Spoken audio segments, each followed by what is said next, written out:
Bonjour à tous. Bonjour à tous. J'espère que vous nous entendez bien. Vous voyez notre écran. Donc, nous vous accueillons pour ce webinaire sur les mesures alternatives au licenciement économique, présenté aujourd'hui par le groupe TGS France. Donc, TGS, c'est une entreprise, un groupe aujourd'hui composé de nombreux collaborateurs, un peu surtout sur le Grand Ouest de la France, mais avec une emprise nationale. Donc voilà, aujourd'hui à la présentation de ce webinaire, nous sommes deux. Donc il y a Charlotte Renarlot, je laisse te présenter Charlotte. Oui, alors bonjour à tous. Charlotte Renarlot, je suis avocate en droit du travail, droit social de manière plus générale. J'ai rejoint TGS il y a maintenant 2 ans, après 10 ans d'exercice à Paris. J'interviens en conseil, mais également en contentieux devant toutes les juridictions, donc conseil de prud'homme, tribunal judiciaire essentiellement.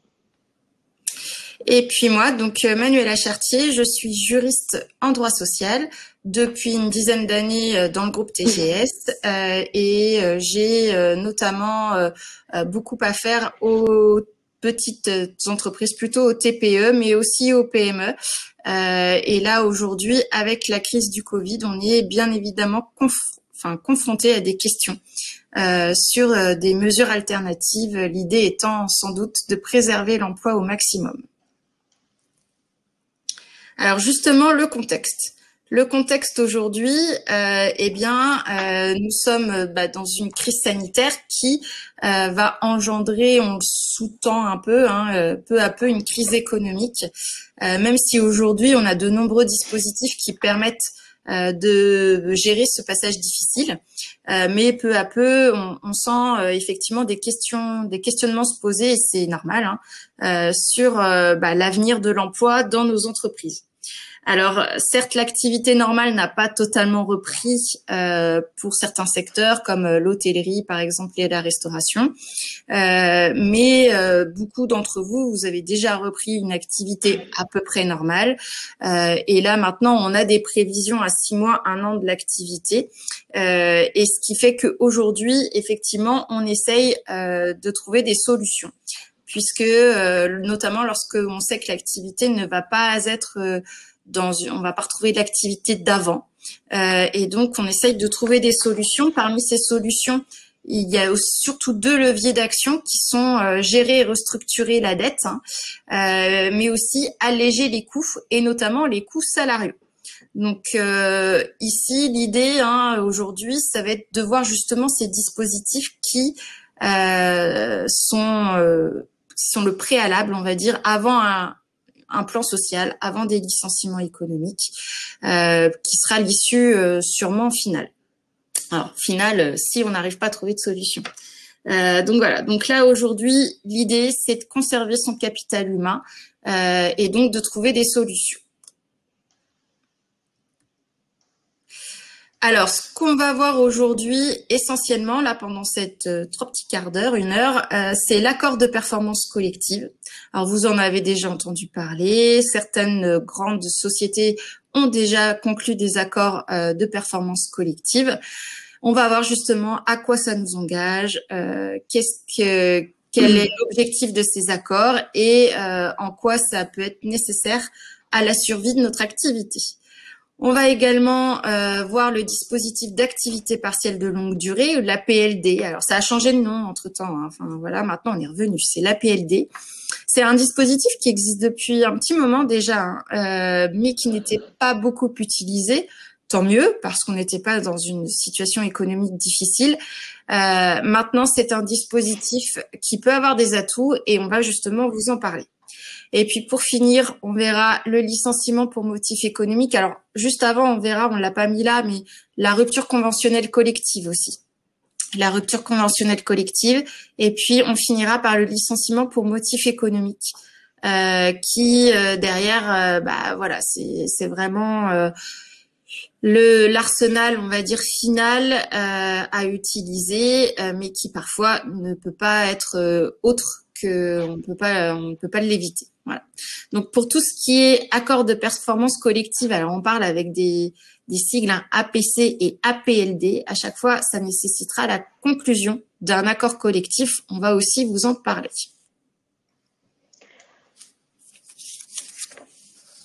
Alors ouais, les paramètres à prendre en compte, c'est toujours en introduction.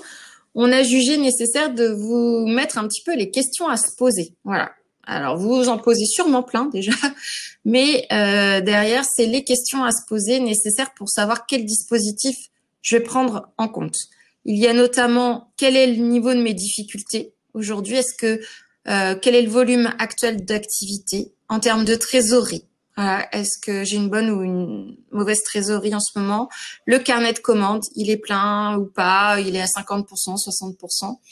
La situation globale de mon secteur d'activité. Forcément, si on est dans un secteur d'activité aujourd'hui qui est complètement bouché, en soi, tout le monde est à peu près dans la même situation. Est-ce que aussi, je dispose des compétences recherchées, enfin de compétences recherchées? Est-ce que dans mon effectif, parmi mes salariés, j'ai des salariés que je veux pas lâcher parce qu'ils ont une compétence qui sera nécessaire et utile pour justement me relancer? Est-ce que parfois je peux avoir des difficultés de recrutement aussi sur certains secteurs, hein, on sait, il y a aujourd'hui des pénuries de candidats. Et puis, quel est l'avenir de ma profession? Voilà. Est-ce que je peux aujourd'hui me séparer de certaines activités ou en lancer d'autres? On pensera par exemple, toujours pareil, hôtel, café, restaurant, mais la vente à emporter, voilà. Hier, ça n'existait peut-être pas. Aujourd'hui, c'est relancé. Ou est-ce que j'ai des possibilités aussi de restructuration? Et puis, quels sont mes freins, mes obstacles? Est-ce que derrière, comment est le climat social dans l'entreprise? Est-ce que j'ai un bon climat social ou pas? Est-ce que mes représentants du personnel sont prêts à négocier ou pas? Et est-ce que j'ai des appréhensions aussi par rapport à la conclusion d'un accord d'entreprise? Voilà. Donc, effectivement, toutes ces questions à se poser. Pourquoi? Parce que en fonction des réponses que je vais y apporter, on peut avoir un dispositif différent. Alors là, on vous a fait un arbre de décision. Vous verrez qui derrière est à titre indicatif. Hein, ça pas à force de loi, mais derrière, ça peut vous donner une aide pour savoir quelles décisions on peut prendre. Alors, parmi les décisions qu'on a listées, on va pas toutes les voir aujourd'hui. Je pense notamment aux congés payés anticipés. Vous savez, on a eu des décrets l'année dernière qui permettent de prendre des CP, des congés payés anticipés encore jusqu'au 30 juin. C'est soumis à l'existence d'un accord d'entreprise ou de branche. Mais en tout cas, vous pouvez le faire. Et puis, on va pas en parler non plus, mais c'est les conventions FNE formation. Puisque vous savez, aujourd'hui, les salariés qui sont en activité partielle peuvent bénéficier d'une prise en charge de leur formation. Voilà. Donc, n'hésitez pas à consulter quand même ce petit arbre de décision puisque l'outil là en ligne est téléchargeable après. Ça peut déjà vous aider un petit peu à visualiser ce que je peux faire. Voilà. Donc, c'est plutôt un outil d'aide à la décision. Il n'a rien en soi de réglementaire. Mais par contre, ça peut effectivement vous accompagner et vous aider. Et donc, nous allons tout de suite commencer dans les fameux dispositifs avec leur présentation. Et Charlotte, je vais te laisser la main pour présenter dans un premier temps l'accord de performance collective.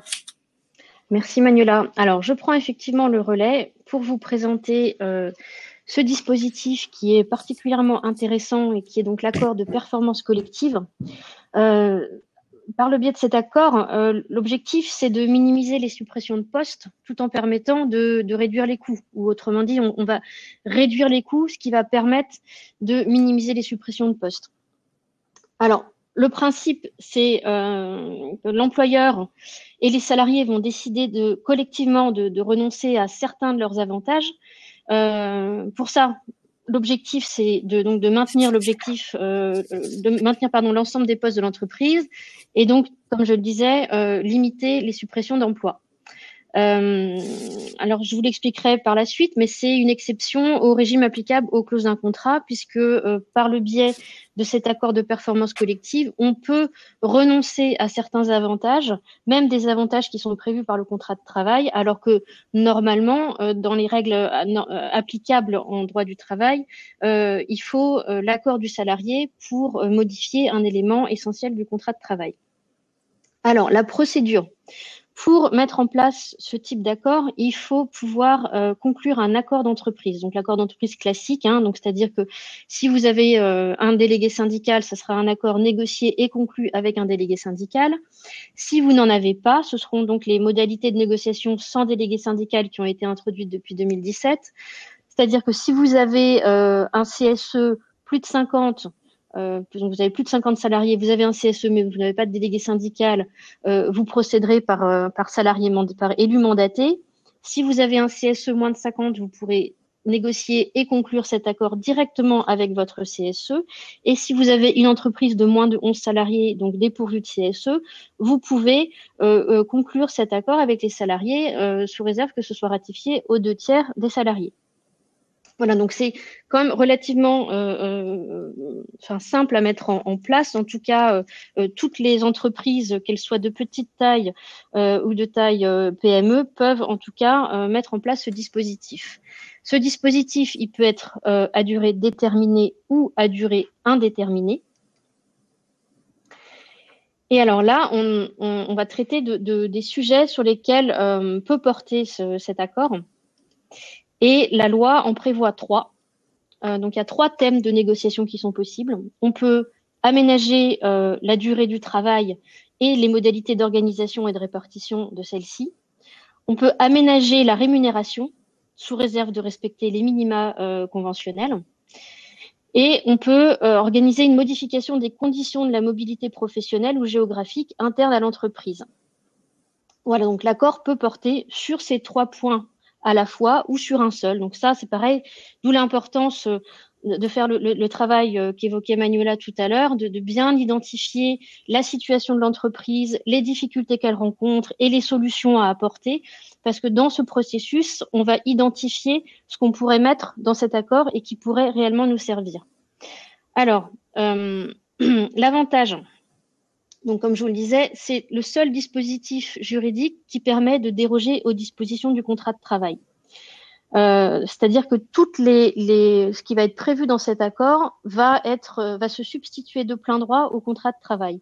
Par exemple, vous allez pouvoir, si vous avez une durée du travail fixée dans les contrats par le biais d'un forfait sur la semaine à 37 heures, ça vous revient forcément.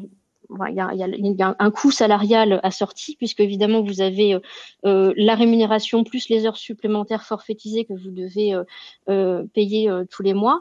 Si maintenant vous constatez que votre activité est sensiblement réduite et que vous n'avez pas besoin du coup de vos salariés à hauteur de 37 heures par semaine et que d'ailleurs le coût engendré est beaucoup trop élevé par rapport à l'activité, vous avez la possibilité par le biais de cet accord de performance collective de prévoir réduire la durée à 35 heures avec réduction de salaire correspondante et cet accord de performance collective va se substituer au contrat de travail alors que normalement, en dehors de cet accord, la règle, c'est que toute modification du contrat de travail relative à, notamment particulièrement à la rémunération, doit recueillir l'accord du salarié. Donc, c'est un levier extrêmement intéressant et un dispositif extrêmement pratique au regard des règles habituelles en droit du travail. Alors, évidemment, comme on va demander aux salariés de renoncer à une partie de leurs avantages, c'est très très important de favoriser la communication, de sensibiliser les salariés au préalable pour expliquer vraiment l'objectif poursuivi. Peut-être que du coup, si on est sur ce type de modification, donc notamment de la rémunération, expliquer aussi aux salariés que, par exemple, ça sera un accord qui sera prévu peut-être pour 6 mois ou pour 12 mois, le temps que on puisse aussi encaisser les conséquences de la crise sanitaire. Donc voilà, tout ce travail d'explication au préalable qui est extrêmement important pour pouvoir parvenir à négocier dans de bonnes conditions et à terme conclure cet accord. Alors, il y a quand même une possibilité, même si ça s'impose aux salariés, la procédure permet quand même aux salariés de manifester son refus. Donc, chaque salarié est informé de la conclusion de cet accord et chaque salarié a la possibilité de manifester expressément son refus. En cas de refus, vous avez la possibilité de licencier ce salarié, sachant que le motif de licenciement ne sera pas un motif de licenciement économique. C'est quelque part un licenciement en lui-même avec un motif propre qui est du coup le refus de l'application de cet accord de performance collective. Alors, ça a un intérêt, peut-être particulièrement pour les entreprises de plus de 50 salariés, parce que si vous devez procéder à des licenciements par ailleurs ou par la suite dans un délai déterminé, ces licenciements-là ne seront pas comptabilisés comme des licenciements économiques, ce qui peut permettre d'échapper à la mise en place d'un plan de sauvegarde de l'emploi si jamais on se retrouve avec un licenciement de plus de 10 salariés. Alors, l'inconvénient, c'est que c'est peut-être un petit peu coûteux, c'est-à-dire que le salarié qui est licencié pour refus des modifications, il va bénéficier d'un abondement de son CPF, donc de son compte de formation, à hauteur de 3 000 euros. Donc, c'est assez conséquent, 100 heures financées à hauteur de 30 euros de l'heure. Alors justement, Charlotte, on me demandait si c'était aussi pour les TPE ce refus, enfin l'abondement du CPF pour les 3 000 euros, parce que effectivement, souvent l'abondement du CPF, c'est plutôt pour les entreprises de plus de 50 salariés. Oui. Voilà. Donc ça serait normalement plus pour les entreprises de 50 salariés, effectivement. Voilà. Alors, comme vous le voyez, on vous a mis des exemples de ce que peut prévoir cet accord de performance collective pour que vous ayez une idée des possibilités. Donc, par exemple, sur l'aménagement de la durée du travail, c'est ce que je vous disais tout à l'heure, ça peut être une réduction de la durée du travail avec possibilité de maintenir ou de réduire proportionnellement la rémunération. Donc, c'était typiquement mon exemple de 37 heures passées à 35. Ça peut être aussi une possibilité de passer à temps partiel. Vous pouvez passer l'ensemble de vos salariés à temps partiel pendant une durée de 6 mois, par exemple, sans avoir à recueillir l'accord individuel de chacun. Ça peut être une modification ou une mise en place d'un dispositif d'aménagement de la durée du travail sur plusieurs semaines ou sur l'année. Donc là aussi, ça fait partie des points qui peuvent être identifiés. Si au niveau de l'organisation de votre travail, il y a des choses à aménager, on peut passer par cet accord de performance collective qui permet du coup de sortir du cadre 35 heures par semaine. Ça peut être un aménagement de la rémunération, toujours dans le respect des minima hiérarchiques. Par exemple, les suppressions d'avantages type 13e mois. Si vous avez des 13e mois qui ont été contractualisés, vous avez la possibilité, via cet accord, de les supprimer de manière temporaire ou définitive, selon que vous concluez un accord à durée déterminée ou indéterminée. Et enfin, modification des conditions de la mobilité professionnelle ou géographique interne à l'entreprise. Donc là, clairement, ça peut être organisé des mobilités entre les établissements au niveau géographique, alors même que les contrats de travail ne prévoient pas de clause de mobilité. Donc là aussi, ça peut être très intéressant. Et encore une fois, ça va dépendre des besoins qu'on aura identifiés. Alors peut-être justement des petites questions. Tu m'entends, Charlotte ? Est-ce que tu m'entends ? Oui, je t'entends. Alors, on a deux petites questions peut-être à relever. On nous demande si cet accord est possible dans tout type d'entreprise, métier et taille. Alors, dans tout type d'entreprise, oui. C'est-à-dire exactement, tous les secteurs d'activité sont concernés. C'est le secteur d'activité. Oui, c'est tous les secteurs d'activité et quelle que soit la taille de l'entreprise. Voilà. Et deuxième petite question, est-ce que l'accord peut-il se tenir que pour une partie de l'entreprise? Ah oui, c'est ça. Est-ce que ça ne peut être, ne peuvent être concernés que certains services et pas d'autres? Voilà.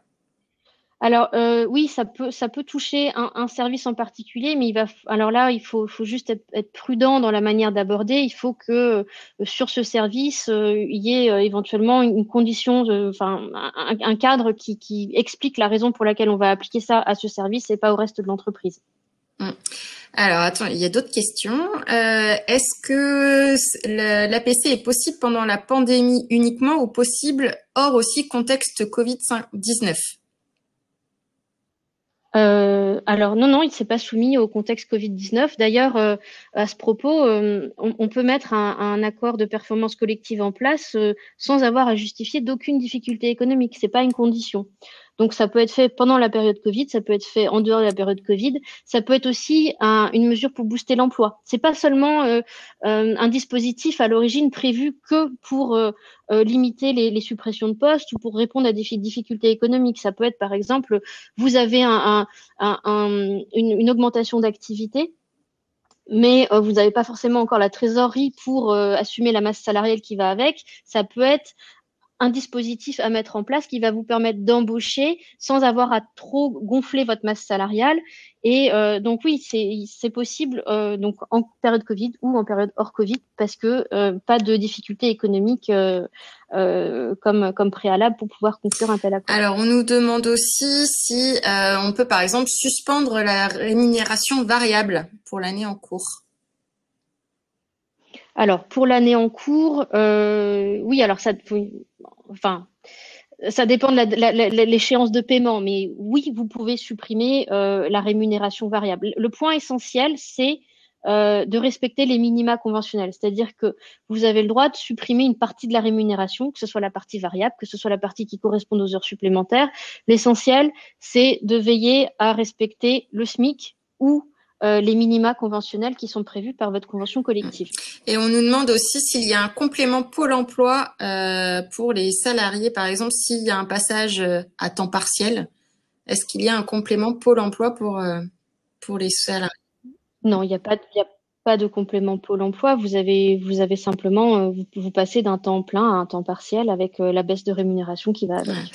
Et du coup, on nous demande, et ça va être la transition, si on peut avoir un APC en complément d'un accord APLD.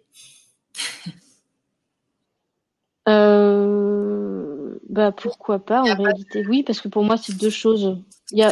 Ça peut tout à fait être complémentaire. Tout dépend de ce que ça prévoit.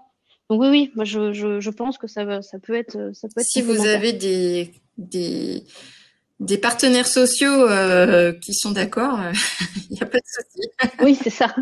C'est quand même soumis à négo et conclusion d'un accord d'entreprise. Donc il faut bien évidemment, et d'où l'importance de faire tout ce travail de sensibilisation et d'explication au préalable, il faut recueillir l'accord de vos co-signataires. Alors il y a juste une dernière petite question, et parce qu'on peut y répondre rapidement. Est-ce qu'une modulation des horaires peut rentrer dans le cadre de l'APC? Oui. Oui, tout à fait. Ouais. Alors, je suis désolée, on reviendra peut-être en fin de webinaire à vos questions qu'il reste. On va juste continuer un peu sur les sujets. Alors, je vais laisser la main à Manuela qui va prendre du coup la suite sur le sujet de l'activité partielle de longue durée. Donc, l'activité partielle de longue durée.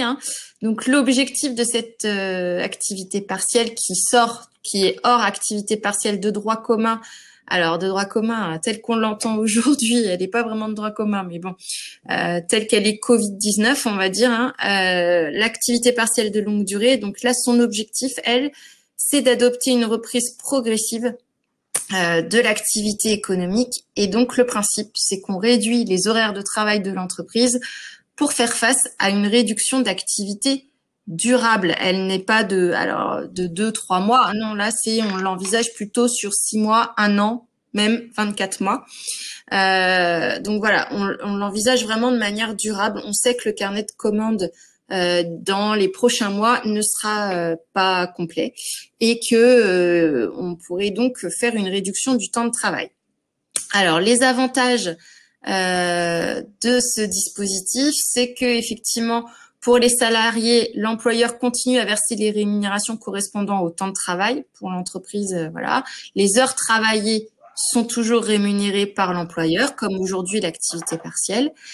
Et le gros avantage, c'est que le temps de travail que les temps non travaillés du coup ouvrent droit à l'indemnisation de l'activité partielle. Alors pour les salaires inférieurs à 4,5 SMIC, donc les derniers décrets, c'est un maintien de la rémunération brute du salarié pour le salarié à 70%. et un remboursement, donc une indemnité versée à l'employeur à hauteur de 60%. Voilà. Il faut savoir que pour les salariés qui ont un salaire supérieur à 4,5 SMIC, il n'y a pas rien, hein, c'est pas tout ou rien. Il n'y a pas rien, mais par contre c'est limité puisque du coup l'indemnité par heure pour un salarié qui a un salaire supérieur à 4,5 SMIC, eh bien ça sera 31,97 € par heure chômée. Et que l'indemnité pour l'employeur, c'est 56% du salaire brut qui est reversé à l'employeur par l'État. Voilà. Alors si, je ne sais pas si peut-être certains d'entre vous ont conclu des accords d'APLD avant le 1er octobre 2020, et dans ce cas-là, c'est 60% qui est remboursé et pas 56%. Mais sinon, pour les autres, c'est 56%.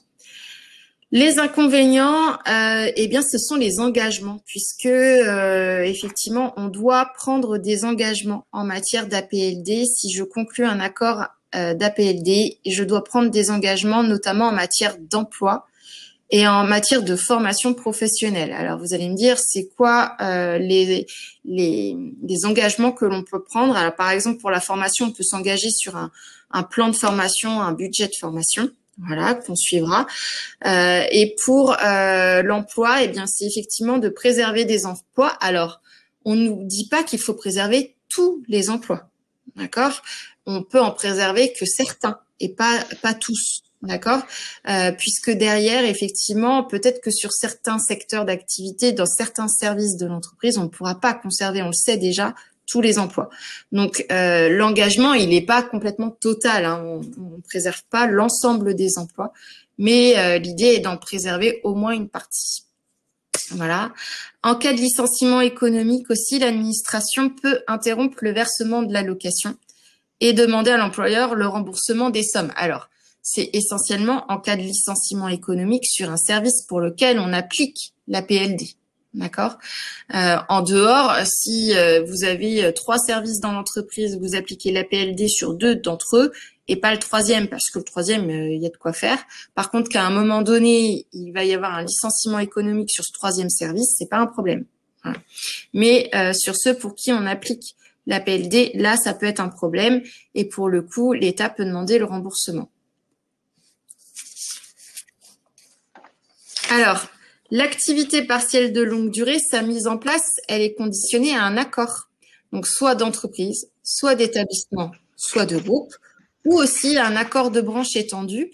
Et si vous avez un accord de branche étendu, vous avez la possibilité de mettre en place l'APLD par simple décision unilatérale. Alors, si vous avez par contre des représentants syndicaux chez vous, je vous engage à faire plutôt un accord d'entreprise. Voilà. L'accord ou la décision unilatérale, d'ailleurs, doivent être homologués par la directe. Ce dispositif est ouvert aux employeurs donc depuis le 1er juillet 2020, pour l'instant jusqu'au 30 juin 2022. La durée de votre accord, c'est 24 mois consécutifs ou non sur une période de 36 mois, et ça peut être 6 mois renouvelables tous les 6 mois. Après, vous pouvez aussi décider de conclure tout de suite un accord pour 1 an. D'accord. Par rapport aux accords de branche étendus, il y en a déjà un certain nombre. Non, alors je veux bien que tu reviennes. J'ai pas fini. C'est pas grave. Pour les accords de branche, il y en a déjà un certain nombre de conclus. Alors je vais pas vous donner toute la liste. La liste, vous pouvez la retrouver facilement sur le site servicepublic.fr. Quand vous tapez APLD, servicepublic.fr, vous retrouvez la liste. Mais parmi cette liste quand même, je vous cite, il y a la métallurgie, il y a la Syntec, il y a le sport, il y a les ateliers et les chantiers d'insertion. Vous avez les maisons à succursales de vente au détail d'habillement, l'industrie de l'habillement, le cartonnage et les articles de papeterie. Tout ça, ça a déjà conclu des accords de branche. Donc, ça veut dire que la PLD peut être mise en place par simple décision unilatérale. Alors, le décret d'application du 28 juillet 2020 précise le contenu de cet accord d'entreprise et ça doit notamment définir la date de début et la durée d'application du dispositif spécifique. Donc effectivement, on doit y mettre le début. Et ce qu'il faut savoir, hein, on y reviendra tout à l'heure, mais c'est qu'il y a une réduction, on l'a dit tout à l'heure, d'activité, que cette réduction d'activité, elle sera appréciée sur la durée totale de votre accord. Les activités et les salariés auxquels s'applique ce dispositif, donc là, ce que je vous disais tout à l'heure, ne peuvent être concernés que certains services de l'entreprise, que certains salariés de l'entreprise. S'il y a un service et qu'il y a un salarié qui est tout seul, ça peut le concerner et il est tout seul. Voilà. Donc, c'est possible aussi d'appliquer partiellement, on va dire, dans l'entreprise la PLD. Les engagements en matière d'emploi donc doivent être mentionnés dans cet accord. Et également la réduction maximale de l'horaire de travail en dessous de la durée légale de travail. Donc, c'est ce qu'on a dit tout à l'heure, hein, la PLD, c'est une réduction du temps de travail sur la durée. Et donc, il faut qu'on précise la réduction maximale. Donc, ça veut dire que là, on vous préconise peut-être de voir, c'est un peu comme l'activité partielle, on disait souvent, prévoyez plus peut-être d'heures que ce que vous allez utiliser. Bah là, c'est un peu ça.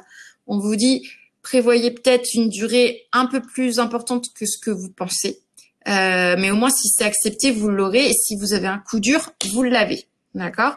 Voilà. Donc là, il va falloir effectivement voir le nombre d'heures dont on va diminuer la durée légale du travail. Il y a aussi des clauses facultatives. C'est par exemple, les dirigeants peuvent décider des fois de diminuer leur rémunération, de ne pas distribuer de dividendes aux actionnaires, des choses comme ça. Voilà, là c'est plus des engagements, on va dire, un petit peu politico-social dans l'entreprise avec les représentants du personnel, mais ça peut être des engagements qui sont prévus dans cet accord. Et puis on peut aussi prévoir dans cet accord, par exemple, la prise de congé. Voilà, imposer une prise de congé. Auparavant, si vous n'aviez pas de date de fermeture précise, là, on va dire, on fermera à telle période et donc vous prendrez des congés à telle période. Voilà. Donc, voilà pour les clauses qu'on va retrouver dans ce type d'accord. On l'a pas dit, mais bien sûr, cet accord, il va être homologué, enfin, si je crois que je l'ai dit, par la directe. Donc, attention à ça. Derrière, donc, petite précision justement sur cette réduction d'horaire de travail, ça ne peut pas être supérieur à 40% de la durée légale. Donc derrière, ça veut dire que je ne peux pas avoir une baisse supérieure à 40% de la durée légale. Alors, comme je vous l'ai dit, c'est sur la durée de l'accord. Ça veut dire que vous pouvez très bien avoir des périodes où les gens travaillent 35, 39 heures, enfin même font des heures sup, et qu'à un moment donné, je sais déjà, ça marche un peu comme l'annualisation, qu'à un moment donné, j'aurai 0. Ça, c'est possible, à condition que sur l'année, les salariés aient travaillé au moins 60% de 1607 heures pour un 35 heures. Voilà, c'est ce qui compte.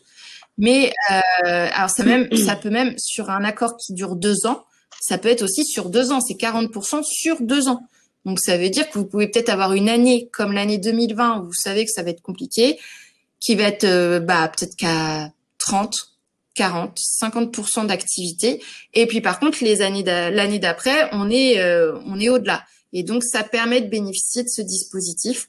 Donc faut peut-être voir assez loin aussi pour se dire je me garde un peu plus de temps pour revenir sur une activité normale et donc diminuer un peu plus mon temps là maintenant. Voilà. Voilà, je l'ai dit, cette réduction elle s'apprécie aussi pour chaque salarié concerné sur la durée d'application et son application peut conduire donc temporairement à la suspension de l'activité. Il y a des limites, alors les limites elles peuvent être dépassées dans des cas exceptionnels résultant de situations particulières de l'entreprise. En pratique, là aujourd'hui on peut être confronté, c'est une fermeture administrative de l'établissement. Voilà. Bon là, oui, on dépassera les 40%, la baisse de 40%. Sur décision de l'autorité administrative dans les conditions prévues et dans des conditions prévues par l'accord collectif. Alors ça, c'est difficile à prévoir dans un accord collectif, c'est une possibilité aujourd'hui. Peut-être que demain, on aura plus de précisions sur ça. Et ça concerne surtout essentiellement aujourd'hui des secteurs d'activité tels l'aéronautique, où aujourd'hui, sur décision administrative, comme il y a une décision qui fait que on peut pas trop voyager, par exemple, oui, effectivement, il y a une baisse d'activité et là, dans ces conditions-là, je peux dépasser ma limite. et sans que la réduction de l'horaire de travail ne puisse être supérieure à 50% sur la durée légale, c'est-à-dire que sur la durée de votre accord, vous ne pourrez pas en aucun cas avoir une réduction supérieure à 50% de la durée légale. Donc, il faut à minima que sur la durée de l'accord, les salariés aient fait un mi-temps. Voilà, globalement, c'est ça. Je pense qu'on peut passer. Alors, il y a peut-être quelques questions sur l'APLD. Alors, on a quelques questions. Alors, donc soumis un maintien de 40% de l'activité, on l'a vu. En cas d'APLD, sur quelle durée doit-on s'engager pour un maintien de l'emploi des Alors salariés? ça, c'est pareil, c'est à vous de le décider. Il n'y a pas de précision légale. Nous, souvent, on fait au moins sur la moitié de la durée de l'accord. Enfin voilà, c'est au moins sur la durée de l'accord plus la moitié de la durée de l'accord après. Enfin voilà, après une fois que l'accord est terminé. Voilà, ça peut être une idée, mais en soi, si vous nous dites que c'est sur la durée de l'accord, c'est sur la durée de l'accord. Ça marche aussi. Alors, j'ai une autre question. On peut donc payer des heures supplémentaires à certaines périodes et avec du chômage partiel sur d'autres oui. sans problème? Oui, c'est possible. Alors après, si vous percevez qu'à une certaine période, vous allez avoir des heures supplémentaires, pour que ça vous coûte moins, on vous engage à faire de l'annualisation du temps de travail. Alors, concernant la réduction d'horaire de 40%, comment l'appliquer pour les salariés à temps partiel ou pour les salariés ayant une durée du travail supérieure à 35 heures? Alors, pour les salariés à temps partiel, c'est 40% de leur durée contractuelle. Voilà, c'est par rapport à la durée prévue au contrat. Pour ceux qui font plus que 35 heures, alors ça ne change pas beaucoup de ce qu'il y a aujourd'hui avec l'activité partielle classique. C'est que normalement, c'est toujours 40% de la durée légale. Donc l'activité partielle, c'est toujours pas, ils vous rembourseront pas les heures au-delà de 35 heures. Voilà. Donc ça sera toujours les heures entre 60% et 100%. Celles-ci, elles seront remboursées par l'État. Par contre, les heures au-delà de 35 heures, qui normalement, alors là, il y a une exception cette année pour le Covid-19, mais en principe, les heures au-delà de 39 heures ne sont pas remboursées par l'État au titre de l'activité partielle. Je pense qu'on a fait le tour. J'avais juste vu, il y avait une question sur le taux. Alors, il y a une question, je croyais qu'à partir du 1er février, le remboursement de l'employeur est de 36% pour les sociétés de droit commun hors HR. Alors oui, 36% si vous n'avez pas de conclu d'accord d'APLD. Voilà. Donc, alors en plus c'est pas 1er février, ça a changé, c'est 1er mars maintenant. Voilà, ça a été repoussé. C'est au 1er mars. Et donc, c'est uniquement si vous n'avez pas conclu d'APLD.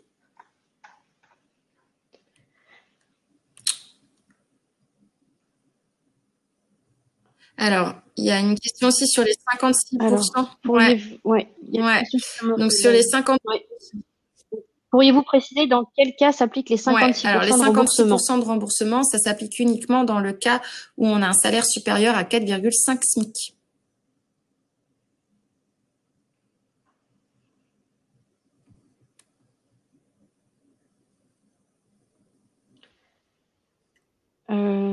Une fois la décision unilatérale prise, faut-il notifier aux salariés par LAR la décision? Alors, il n'y a pas de précision sur l'information des salariés, mais comme c'est une réduction du temps de travail et donc ça impacte son contrat, je vous invite fortement à l'informer. Alors, soit en recommandé, effectivement, soit en tout cas, il faut qu'il ait... faut que vous puissiez prouver qu'il a reçu la décision unilatérale. Enfin, voilà, qu'il est informé de cette décision unilatérale. Et parce que cette décision unilatérale, elle vous indique les conditions dans lesquelles on met en œuvre la PLD. Donc, il faut absolument qu'il ait connaissance de, soit par affichage, ça pourrait marcher avec une liste d'émargement. Enfin, voilà. par exemple. Oui, par exemple. Après, une remise en main propre, c'est bien aussi. Voilà, si vous pouvez pas recommander, voilà. Il faut qu'on puisse prouver qu'ils aient été informés, effectivement, de ça.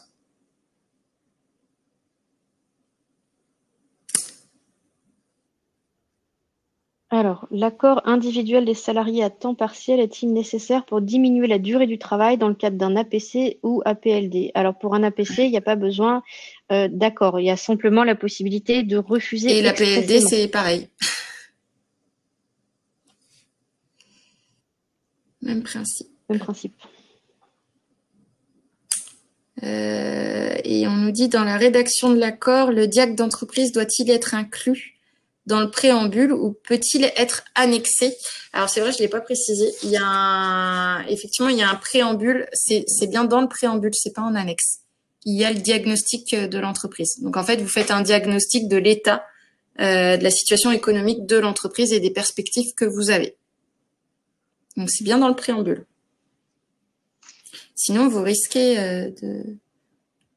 un refus d'homologation.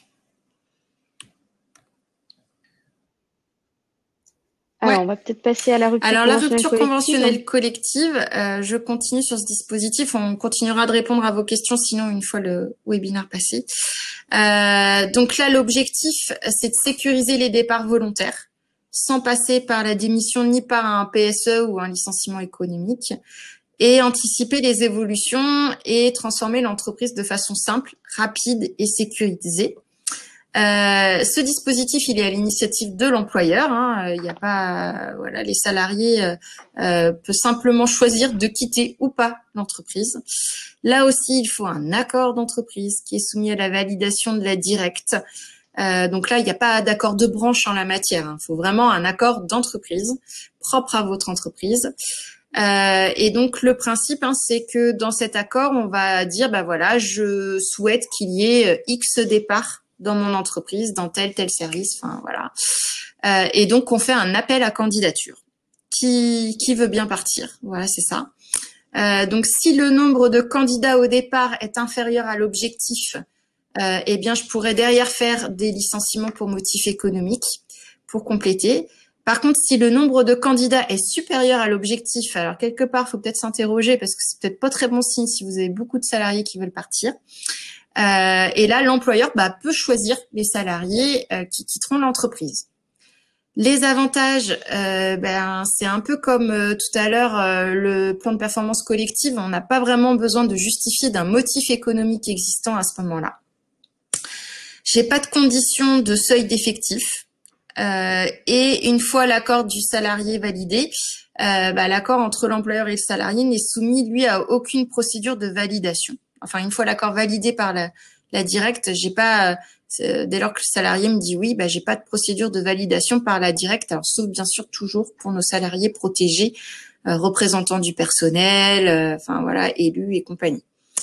Les inconvénients, c'est que le refus d'une candidature par l'employeur doit être objectivé et légitimé. Il peut y avoir des rétractations. Et aussi le risque, c'est ce que je disais, si vous avez beaucoup de salariés à partir, vous avez aussi le risque de voir partir des bons éléments. Tout à l'heure, on en parlait en introduction. L'idée, c'est de préserver aussi les compétences dans l'entreprise.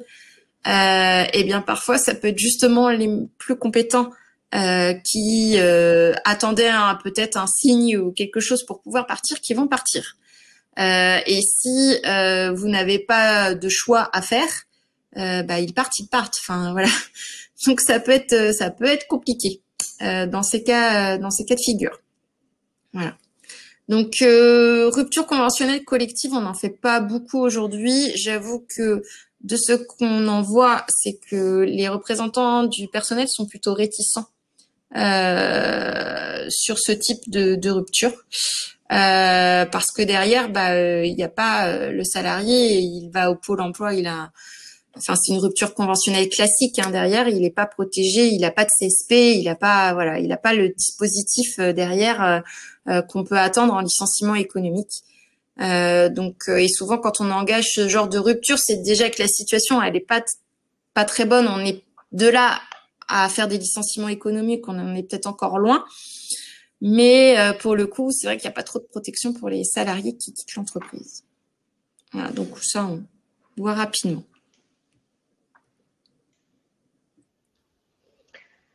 Alors, je vais prendre la suite. Ouais, Alors déjà, peut-être voir s'il y a des questions. Alors, peut-on envisager une rupture conventionnelle collective Oui. sur certains services uniquement? Oui, c'est possible. On peut déterminer les services concernés. Faut-il définir des Non, c'est pas critères nécessaire. On d'ordre? n'est pas dans un motif économique. Il y a un salarié avec un statut RQTH. Est-il un salarié protégé? Non. Alors, les travailleurs handicapés ont juste un avantage en termes de licenciement, c'est qu'ils ont un préavis qui est rallongé, qui est du double de la durée du préavis légal ou conventionnel dans la limite de 3 mois. Mais en soi, c'est pas un salarié protégé. Alors, par contre, quand on arrive sur les licenciements économiques et qu'on parle de critères d'ordre, là, ils sont un peu protégés. Oui, là, par contre, ça a un vrai impact. C'est pas une protection au sens qu'il faut demander une autorisation à l'inspection du travail, mais voilà, c'est plus difficile à être désigné dans le cadre d'un licenciement économique. Je vois qu'il n'y a pas plus de questions, donc je me permets de prendre la suite sur le licenciement économique. Alors là, on est quelque part dans l'ultime recours quand on fait vous vous souvenez l'arbre de décision qu'on vous a présenté en introduction. Donc là, c'est vraiment on a besoin de réduire la masse salariale, on a des vraies difficultés, on a des problèmes de trésorerie, une grosse réduction de chiffre d'affaires. Donc là, on va envisager des licenciements économiques pour réduire ses coûts en diminuant sa masse salariale. Alors, le motif économique, il est défini par le Code du travail. Ça peut être des difficultés économiques. Donc là, on va viser des pertes, on va viser une baisse significative du chiffre d'affaires, des difficultés de trésorerie. On va également viser dans le motif économique, alors donc soit les difficultés économiques, soit ça peut également être une réorganisation nécessaire à la sauvegarde de la compétitivité. Là encore, ça peut être par exemple, voilà, votre activité a été modifiée, la concurrence aussi s'est modifiée. Alors en période de Covid ou hors période Covid, mais on est sur la période Covid plus précisément. Et au vu de ces modifications, au vu du changement de comportement de votre clientèle, au vu de l'évolution du marché, vous sentez que vous avez besoin de revoir votre organisation, et la revue de cette organisation implique de supprimer des postes. Là, on sera sur un motif de licenciement économique, réorganisation nécessaire à la sauvegarde de la compétitivité. Quelque part, vous prévenez des difficultés à venir en procédant à cette réorganisation. Alors, il y a également la cessation d'activité, mais alors là, c'est vraiment le cas extrême, ou des mutations technologiques. Et là, typiquement, ça va être l'introduction de systèmes automatisés dans la société qui vont vous permettre de réduire les coûts en masse salariale et qui vont priver du coup peut-être certains postes de leur utilité dans l'entreprise, et qui vont donc conduire à leur suppression.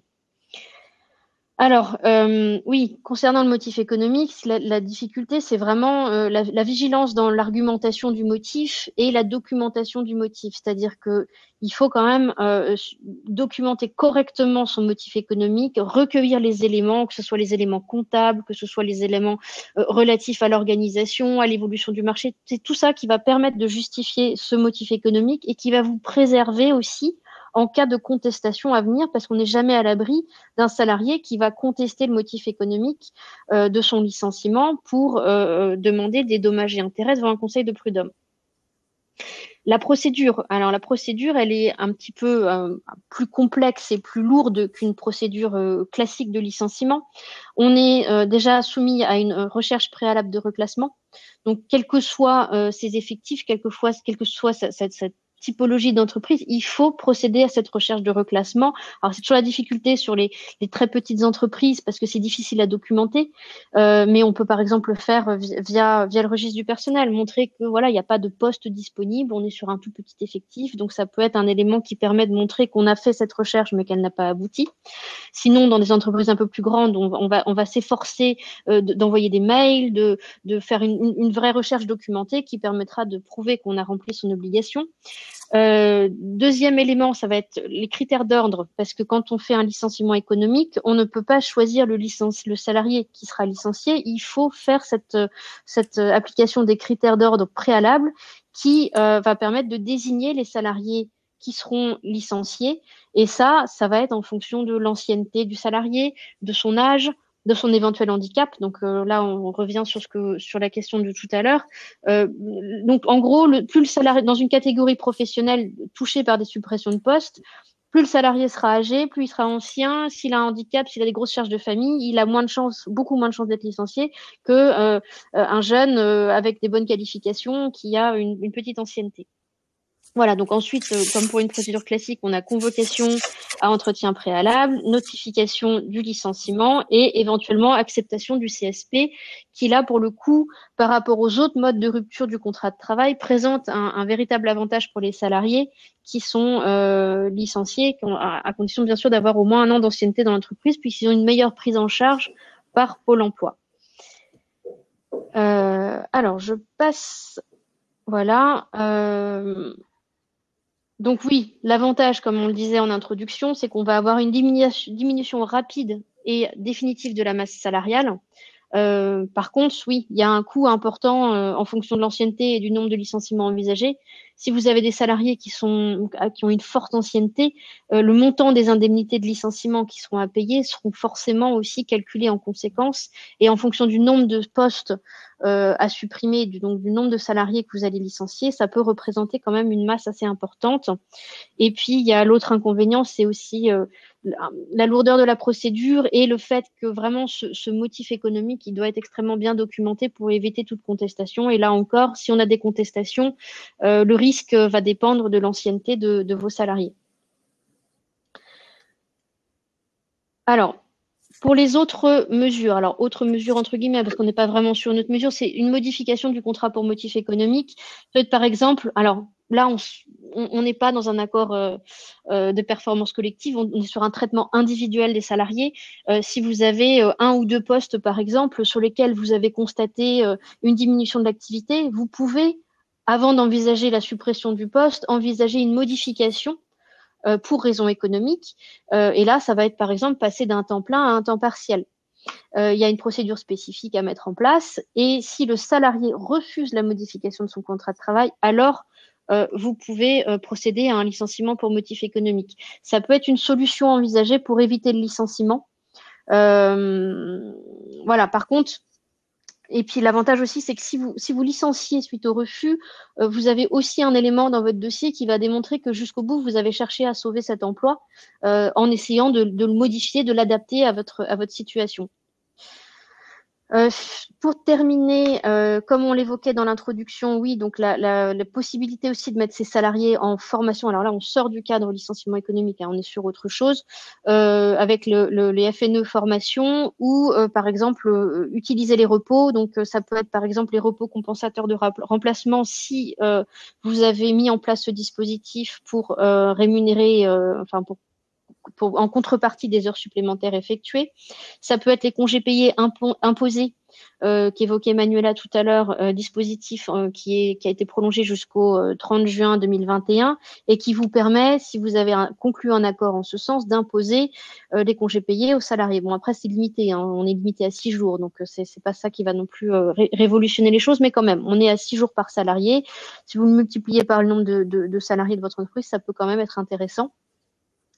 Donc voilà. Donc pour les autres mesures, j'en aurais terminé. Ouais. Et on peut reprendre. Alors, il y avait une petite question qui... Alors, si l'on bénéficie de l'activité partielle de droit commun ou de la PLD, nous ne pouvons effectuer des licenciements pour motif économique. Est-ce toujours le cas à ce jour? Alors, activité partielle de droit commun, non. Alors, on s'est longtemps posé la question, mais non. Parce qu'effectivement, bon, vous avez recours à ce dispositif. Normalement, c'est pour éviter les licenciements. Mais après, si vous arrivez dans une situation, après une mise en place, là, on est quand même ça fait un an que les conséquences de cette crise sanitaire se font sentir. Si aujourd'hui la situation de l'entreprise est telle que vous n'avez pas d'autre choix que de procéder à un licenciement pour motif économique, ça ne va pas remettre en cause l'activité partielle. Mais là aussi de la nécessité de documenter, d'expliquer le motif. Donc voilà, il y a aussi tout un travail de documentation quand on fait la procédure de licenciement qui va servir à justifier Donc votre effectivement, décision on et a pu expliquer le vous contexte. dire en début de période de crise sanitaire, non, faut pas licencier, conservez vos salariés, vous avez l'activité partielle. Maintenant, c'est vrai que là, ça va faire un an. Au bout d'un an, on peut comprendre que la trésorerie a fondu parce qu'il y a toujours un reste à charge quand même pour l'entreprise.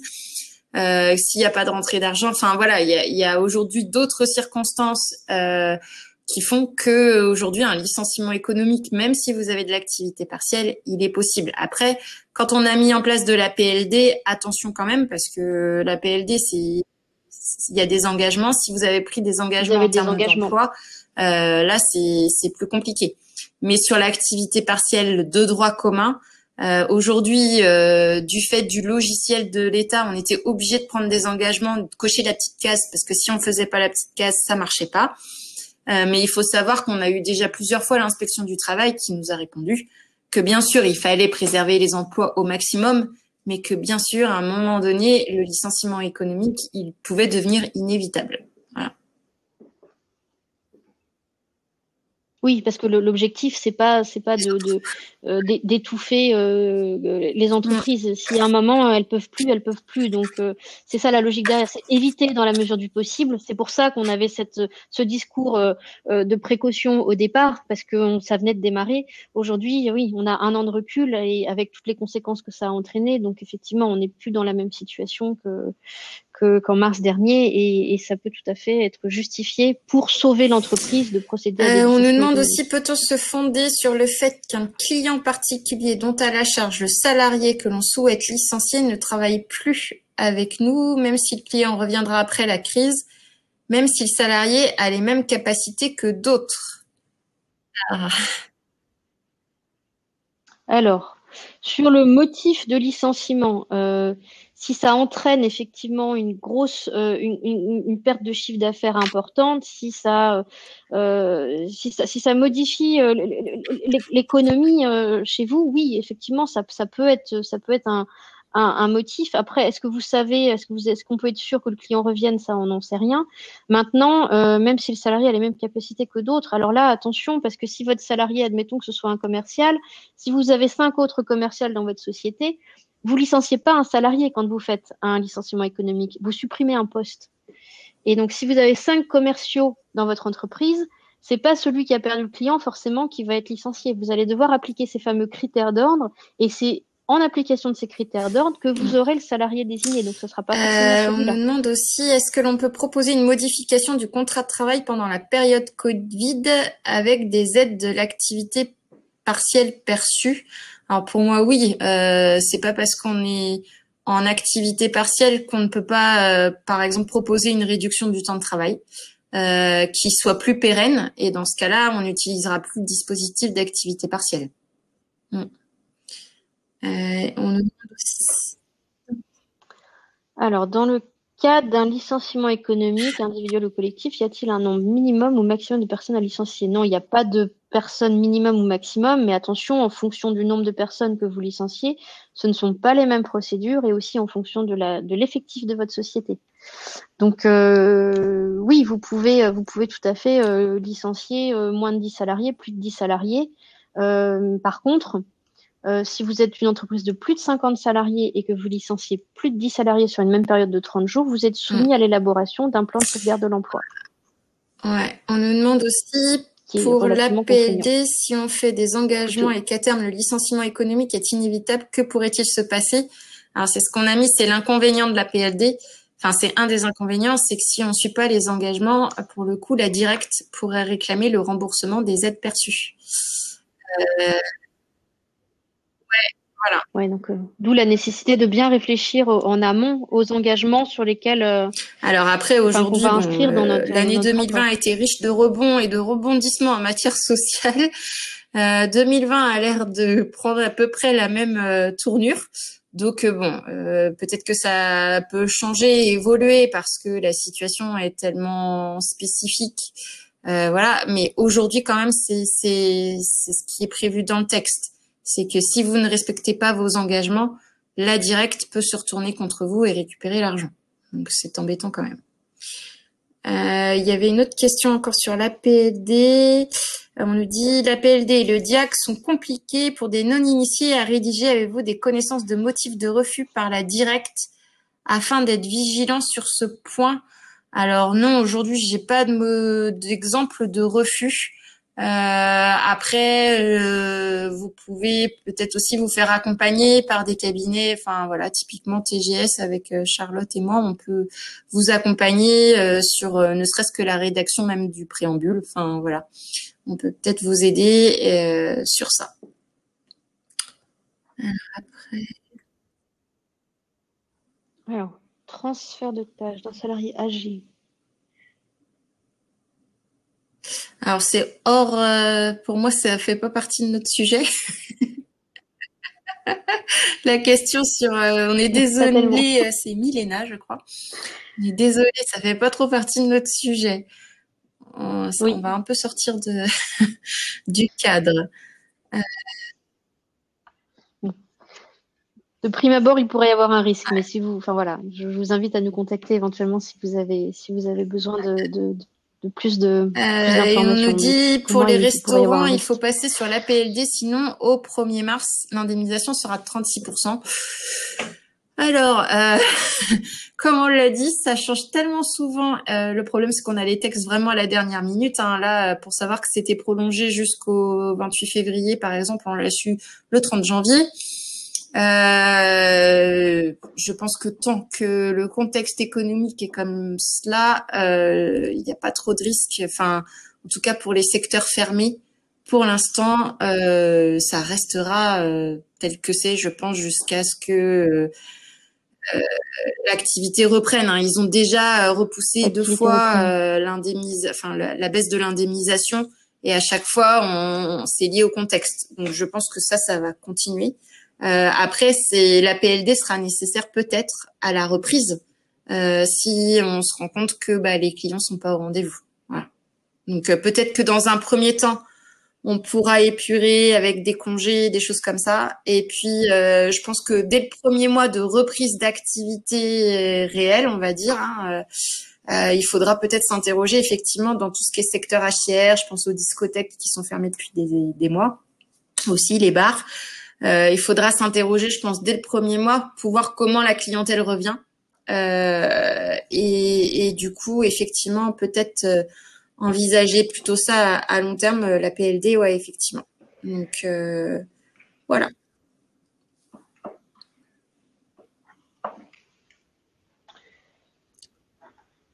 Alors, je pense qu'on a fait à peu près le tour des questions. Ouais, je vois la question de Swazik, mais pour moi, tu as déjà répondu. Ouais.